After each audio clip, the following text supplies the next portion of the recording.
दमोह में दिनांक 10 जुलाई 2025 को ओबीसी महासभा के द्वारा एक रैली निकालकर कलेक्ट्रेट के समक्ष माननीय राष्ट्रपति महोदय, प्रधानमंत्री, केंद्रीय पिछड़ा वर्ग आयोग और माननीय मुख्यमंत्री के नाम ज्ञापन सौंपा, जिसमें उन्होंने अपनी 10 मांगों को लेकर यह ज्ञापन दिया।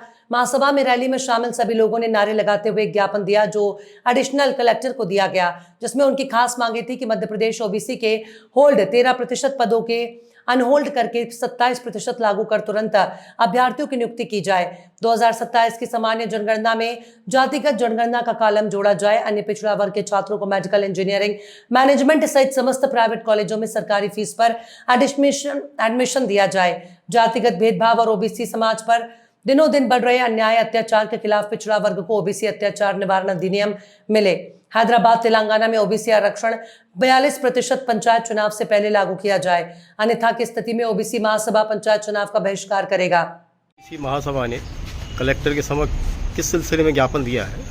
देखिए, राष्ट्रीय स्तर पे ओबीसी महासभा देश का सबसे बड़ा गैर राजनीतिक पिछड़ा वर्ग ऑर्गेनाइजेशन है और हम लोगों ने वर्तमान में 18 राज्यों में जिला स्तर पे ज्ञापन दिया है कि जो जातिगत जनगणना हो रही है, जिसको केंद्र सरकार का जो राजपत्र जारी हुआ उसमें सिर्फ जनगणना बोला गया है।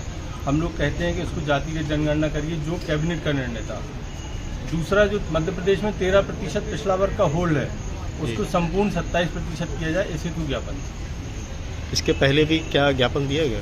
इसके पहले हम लोग 2019 से लगातार ज्ञापन दे रहे हैं और मासिक ज्ञापन देते हैं। हर माह हम ज्ञापन देते हैं।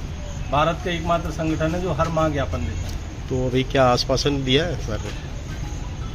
बोला तो गया है। मेरे साथ एडवोकेट जनरल महोदय की बैठक हुई थी दिल्ली में हम लोगों की ओबीसी महासभा की, जिसमें इस बात को लेकर आश्वस्त किया गया था कि पिछड़ा वर्ग को पूरे अधिकार जो राज्य सरकार वो देगी। जी, जो ओबीसी महासभा के बैनर के तले के पदाधिकारी अभी आए हुए, उन्होंने ज्ञापन दिया है जो केंद्र सरकार को संबोधित है, इसमें उनका और राज्य सरकार को भी संबोधित है कि जो 27% आरक्षण है वो उन्हें दिया जाए और 13% के स्थान पर 27% दिया जाए और होल्ड कर रखा है, उस होल्ड को हटाया। दूसरा, उनका कहना है कि जो जनगणना हो रही है, जो साधारण जनगणना है, इसको जातिगत जनगणना के रूप में ये पूरी प्रक्रिया कराई जाए, इसमें जाति का क्योंकि शासन से संबंधित हैं दोनों मांगे, तो इनको कलेक्टर महोदय के माध्यम से उच्च स्तर पर भेज दिया।